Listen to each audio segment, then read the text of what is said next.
अधकचरा ज्ञान हो या मानव या कुछ और, अच्छा नहीं लगता।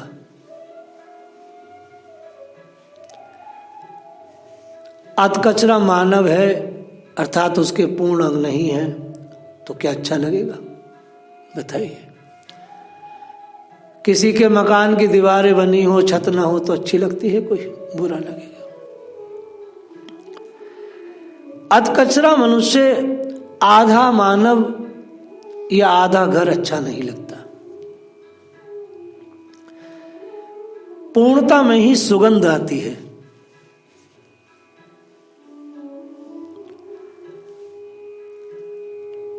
ईश्वर जब तक अंदर पूरी तरह विकसित न हो जाए,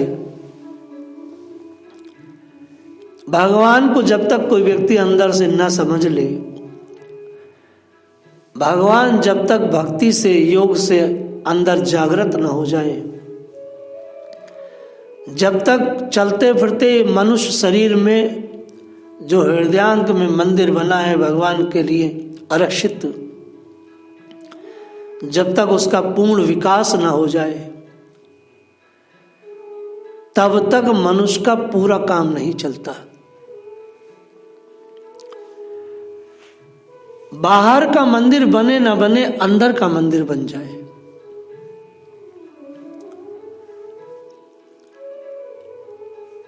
अगर अंदर का मंदिर ना बना और बाहर का बन जाए तो काम नहीं बनेगा, आप बर्बाद हो जाएंगे।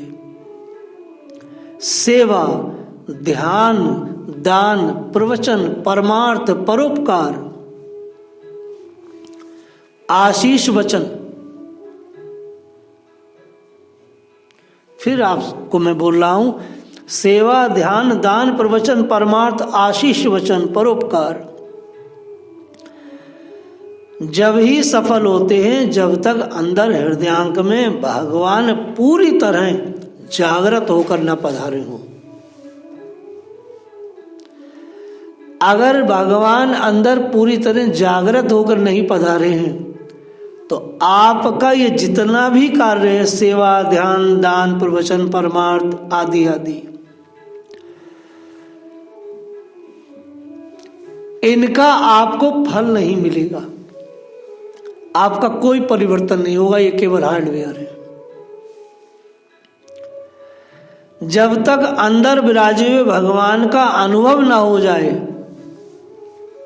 जब तक भगवान अंदर महसूस ना होने लगे और आप सेवा करेंगे, आप दान देंगे, आप शास्त्र अध्ययन करेंगे, आप जप करेंगे, कुछ भी करेंगे तो उससे पता क्या होगा, श्रम ही केवलम। आप ये सब काम तो करते रहेंगे लेकिन अपने को ही ठगते रहेंगे, अपने को ही ठगा हुआ महसूस करेंगे, कुछ बदलाव नहीं आ सकेगा।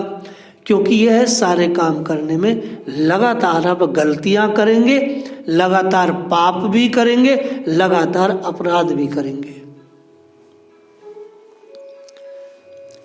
ये सारे कार्य जितने भी व्यक्ति लोग करते, पूरा संसार में जितना भी, क्योंकि अंदर जो भगवान है जब तक वो पूर्ण रूपेण विकसित नहीं होते हैं तब तक ये बाहर का जितना भी कार्य व्यवसाय है धार्मिक, इसका फल नहीं मिलता, कुछ नहीं मिलता। क्योंकि क्यों नहीं मिलता? आप कुछ भी करेंगे, आप अपराध करते हैं, जैसे आपने भंडारे चलाए, आप उसमें पाप करोगे, अपराध करोगे। क्यों करोगे? क्योंकि अंदर भगवान पूर्ण रूपेण खिले नहीं है। अभी पूर्ण रूपेण खिलना ना खिलने के कारण आप संतों में अपराध करोगे, आप सेवा अपराध करोगे, जाने क्या क्या करोगे। आपने मंदिर बनाया, भगवान अंदर आपके पूर्ण रूपेण खिले नहीं है, आप विग्रहों की सेवा में अपराध करोगे, आप पुजारियों के प्रति वैमनस्यता करोगे, आप भक्तों के प्रति वैमनस्यता करोगे, क्योंकि भगवान अंदर खिले नहीं है अपने आप को अभी आपके अंदर।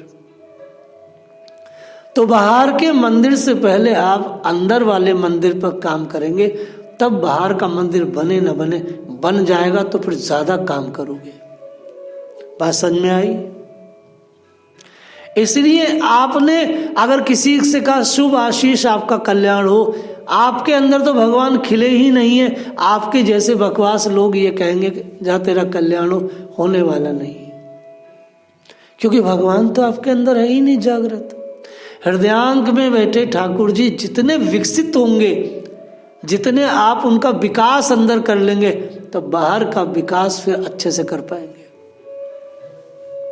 बड़े बड़े महापुरुष जितने भी थे, जिन्होंने बड़े बड़े काम किए, आप उनके जीवन में झांकेंगे तो 50 साल तक उनका संघर्ष, तत्पश्चात अंत समय में 10, 12, 14 साल के लिए उनका काम। क्यों? अंदर उन्होंने भगवान को पूरी तरह से विकसित कर लिया। भगवान अंदर खिल चुके थे उनके यहाँ।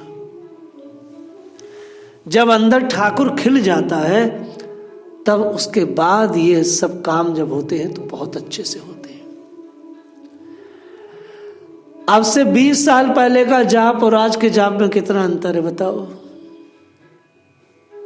बहुत अंतर है। अब से 20 से 25 साल पहले की सोचें और आज की सोचों में जमीन आसमान का अंतर है।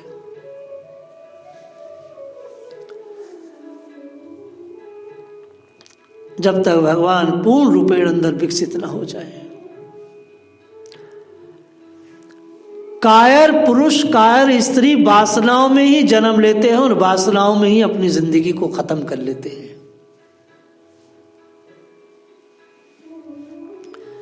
संसार में जितने भी कायर हुए, 7.5 अरब मनुष्य, बहुत कम शूरवीर और धीरवान लोग हैं, सब कायर हैं।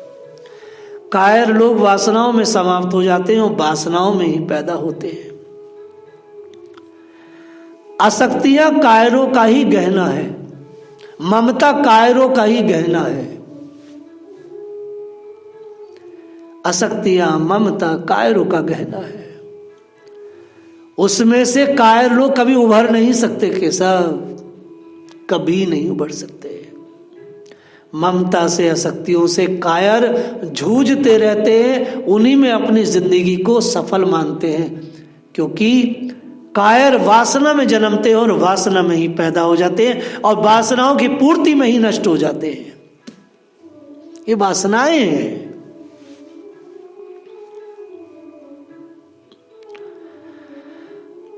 योग का जो पथ है वो महावीरों का पथ है, शूरवीरों का पथ है। पत्नी बच्चों में खोया हुआ मनुष्य वासना को कैसे जीत सकता है? संसार इसी में डूबा हुआ है। इन वासनाओं में डूबे हुए लोग शूरवीरता की बात सुनने से भी कपकपाते हैं, कपकपाते हैं। कल देखो, मैंने नारायण से एक बात कही, चल छोड़ दे सब, कपकपा गया। वासनाओं में डूबे हुए लोग कायर होते हैं और कपकपी छूटती है। अरे आप वासना में तो डूबी थी, तभी तो भागी। वासनाओं में डूबे लोग कभी आगे नहीं जा सकते। क्यों नहीं जा सकते आगे? क्योंकि शूरवीर और महावीर जो लोग हैं वो ही लंबी उड़ाने भरते हैं। लंबी उड़ाने वही भर सकता है जिसके पास वजन ना हो वासनाओं का और कामनाओं का, नहीं तो लंबी उड़ाने नहीं भर सकता व्यक्ति। और लंबी उड़ान अध्यात्म में वही उड़ सकता है जिसने वासनाओं पर अपनी विजय प्राप्त की हो। आध्यात्म की जो ऊंचाई है वो उसकी जो उड़ान है बहुत ऊंची है। और एक चीज और है, जितना आदमी ऊंचा उड़ता है, जितना आदमी ऊंचा उड़ता है, जितना भी लंबा उड़ोगे अध्यात्म में, भैया उतने गिरने की भी संभावना बनी रहती है। और आपने देखा होगा कि जितना महापुरुष ऊंचे उठते हैं, कई बार जरा सी ठेस लगती है तो गिर भी पड़ते हैं, क्योंकि ऊंचाई पर उड़ना सब लोगों के बस की नहीं। ऊंचाई पर उड़ना कायरों के बस में ही नहीं है। कायर आदमी ऊंचाई पर नहीं जा सकता, ऊंचाई पर उड़ नहीं सकता। और अध्यात्म ऊंचाई की चीज है। बहुत अनंत आकाश की ऊंचाई की बात है। कायर लोग कभी भी उड़ नहीं सकते अध्यात्म में। कायर लोग, वासनाओं में लिपटे लोग अपने घर में ही कायरता की चादर ओढ़कर वासनाओं में पड़े रहते हैं। साधारण जीव की यही स्थिति है। इसीलिए तुकाराम ने कहा, भक्ति करे कोई सूरमा। ये कायरों के गहने नहीं है भाई, कायरों के नहीं। जप यज्ञेन तपसा पुरंजन मतो शयन।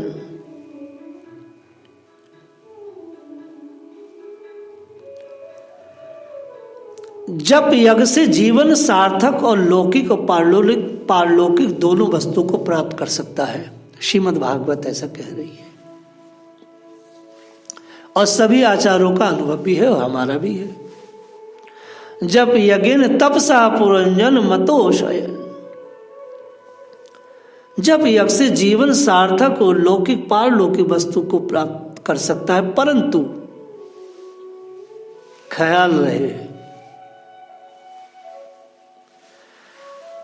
आप जप से सारी चीजें प्राप्त कर सकते हैं, भगवान को भी प्राप्त कर सकते हैं, लेकिन भगवान को प्राप्त करके भी आपका लक्ष्य पूरा नहीं हो सकता। क्योंकि किसको भगवान नहीं प्राप्त हुए? ध्रुव जी को मिले, पृथु जी को मिले, अभी प्रेषिताओं को मिलने वाले हैं, सबको मिलते हैं। विदुर को नहीं मिले। किसको नहीं मिले? गोपियों को नहीं मिले, किशोरी जी के साथ नहीं रहे। भगवान तो सबको ही मिलते हैं। भगवान का मिलना, भगवान के साथ रहना ही पर्याप्त नहीं है, फिर भी काम रह जाता है। संसार में जीने के लिए जप यज्ञ तो चाहिए, ये तो बात पक्की है। जप यज्ञ तो चाहिए ही चाहिए, बिना जप यज्ञ के कुछ नहीं होगा। लेकिन देह त्याग के दूसरे शरीर में जाने के लिए जप यज्ञ से आगे का काम करना पड़ता है, और वो है धारणा से, वो है ध्यान से। जितने भी महापुरुषों ने, ध्रुव जी से लेकर के सब ने जप यज्ञ किया है, लेकिन जप यज्ञ करने के बाद अब देह छोड़ा है, तो कैसे छोड़ा है? पूरे भागवत में आपको मैं यही सिखा रहा हूं। गोपियों से लेकर के आगे तक, ब्रह्मा तक भी जितने भी लोग हैं, जप यज्ञ कौन नहीं करता? जप यज्ञ तो सूर्य से लेकर ब्रह्मा तक करते हैं। लेकिन जप यज्ञ क्या है? केशव जप यज्ञ एक संसार में रहने का एक सुंदर साधन है, लेकिन मरण के लिए, देह त्यागने के लिए, परमात्मा की प्राप्ति के लिए, हमेशा हमेशा के लिए, वो दूसरा प्रकरण है। जैसे महाराज पृथु ने किया, जैसे विदुर ने किया, जैसे ध्रुव ने किया, जैसे माता कुंती ने किया, वो प्रकरण अलग है। जैसे सुखदेव जी परीक्षित से करा रहे हैं। प्रेषिताओं ने 10,000 वर्ष तक बहुत ही ढंग से संसार सागर में रह करके उस स्तोत्र का अभ्यास किया, और अभ्यास करने के बाद परम भगवान रीझ गए। प्रेषिताओं ने बहुत बड़ा काम किया अपने ऊपर। प्रेषिताओं के सामने भगवान प्रकट हुए, आदि नारायण। भगवान की अपूर्व शोभा थी। परम भगवान पर्जन्य नाद रुत्या सगृणा अवलोकः।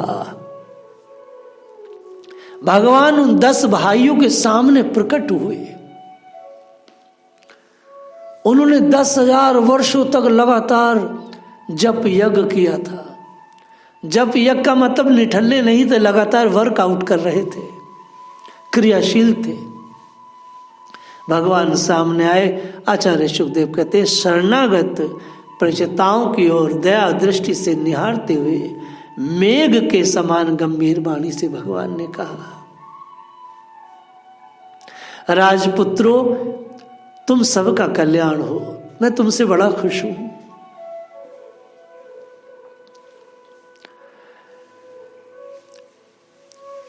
मानव प्रेषिता पूछ रहे हो तुम खुश क्यों हो? क्या आप हमारे तप से प्रसन्न हैं? हमने 10,000 वर्षों तक जो भजन किया एक साथ मिलके, आप उससे खुश हैं? आपने हमारे आहार से खुश हुए? किससे खुश हुए? भगवान ने सबसे पहले ये एक बात कही, सुहृदेन वाह। राजपुत्रों, जो तुम 10 भाई हो, 10 के 10 भाई जो आपस में एक रह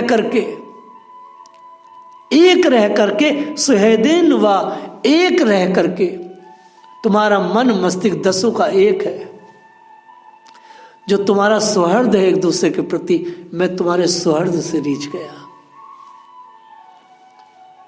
अभी प्रेषिताओं का ही चैप्टर चल रहा है। तुमने जो तप किया मैं तो उससे रीझा ही रीझा, लेकिन उस तप के अंदर जो मैंने तुम्हारी चीज देखी कि तुमने जो संयुक्त रूप से, कोई विक्षेप कोई किसी को नहीं कर रहा था, तुमने जो सहकारिता की भावना से जो जप यज्ञ किया, एक साथ खाया, एक साथ बैठे, एक साथ सोए, एक साथ विचार किया, एक साथ जप यज्ञ किया, तुम्हारा जो एकीकरण था 10 के 10 भाइयों का, इससे मैं बहुत प्रसन्न हुआ हूं। इसलिए प्रभुपाद जी कहते हैं और बड़े बड़े संतों ने कहा, रूप इत्यादि सनातन ने भी कहा कि समूह में बैठ करके जो भजन होता है, समूह में बैठ के जो योग ध्यान होता है, समूह में बैठ के एक जो सौहार्द भावना से जो भगवान की सेवा होती, भगवान बड़े रीझते हैं। और उत्सवों का यही लॉजिक है कि सारा ग्रामीण समाज, नगर समाज, देश समाज इकट्ठा होकर के उत्सव मनाते हैं। उसके अंदर बहुत सौहार्द आता है, बहुत स्नेह पैदा होता है। उन उत्सवों का जो पीछे जो विज्ञान है वो यही है, आपस में मानव के करीब पहुंचे। तुम 10 भाइयों ने जो प्रेम से जो ये तप किया है, सौहार्द से मैं इतना प्रसन्न हूं, तुम्हारे सौहार्द से मैं इतना प्रसन्न हूं, तुम मुझसे वर मांगो।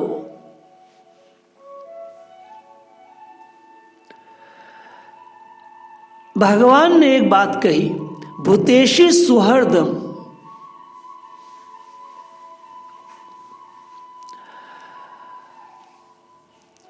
प्रेषिताओं, जो तुम 10 भाइयों का स्मरण करेगा, उसको एक बहुत भाव आएगा, बहुत विशेष चीज आएगी, वह समस्त जीवों के प्रति मित्रता भाव में भर जाएगा। तो खाली इस पाठ के करने से होगा? नहीं।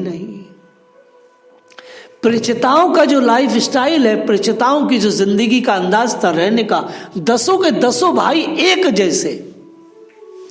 जब उन 10 भाइयों की जीवन शैली को, खान शैली को, निंद्रा शैली को याद करेंगे और उस पर काम करेंगे, तो हमारे अंदर एक दूसरे के प्रति सहकारिता की भावना बहुत सुंदर होती है विंदा। उससे जगत में बड़ी शांति और सुख समृद्धि आती है। कहते थे ये अग्रवाल बनिया है, तो अग्रवाल कौन होते थे? अगर 100 भाई हैं और एक भाई गरीब है तो सारे भाई एक एक अशर्फी दे करके उसको अपने बराबर कर लेते थे कि नहीं, कोई गरीब नहीं रहेगा। ये सहकारिता है। सहकारिता बहुत विशेष है। प्रज्ञाम च शोभनाम, वास्तव में शास्त्रों में एक बहुत अच्छी बात कही गई है, लगातार शास्त्रों का अनुशीलन और संयमी जीवन अर्थात ब्रह्मचर्य। प्रज्ञाम च शोभनाम, इन चीजों से मनुष्य की शुद्ध बुद्धि हो जाती है और भगवान शुद्ध बुद्धि प्रदान करते हैं। प्रज्ञाम च शोभनाम, आप शास्त्रों का अनुशीलन करते हैं, ब्रह्मचर्य का व्रत नहीं है तो वह प्रज्ञा आपके अंदर नहीं आएगी। प्रज्ञा आएगी ही जब आप संयमी जीवन जिएंगे, तभी आपकी प्रज्ञा शोभायमान होती है। हे प्रेषिताओं, हे 10 भाइयों, मैं तुमसे इतनी खुश हूं कि तुमने अपने पिता की आज्ञा से तप किया, तुम्हारे पिता ने कहा था कि 10 तुम पुत्रों विवाह करो, तो तुमने विवाह की। अपने अंदर विवाह का जो शिक्षाएं हैं उनको विकसित करने के लिए तुमने तप किया है। मैं तुमसे बड़ा प्रसन्न हूं, मैं तुमसे, और तुमने उस पर काम किया है। विवाह करके क्या करना है तुमने उसको जिया है, समझा है शिव जी के कहने से। इसलिए हे राजकुमारों, मैं तुम्हारे लिए विवाह के उपयुक्त एक स्त्री का भी निर्माण करके आया हूं, व्यवस्था करके आया हूं। तुम्हारे लिए बड़ी सुंदर स्त्री है। भगवान की आज्ञा से सभी परिचिताओं ने विवाह किया। भगवान की कृपा से जो विवाह हुआ, भगवान के अनुमोदन से जो विवाह हुआ है, वो कितना सफल है।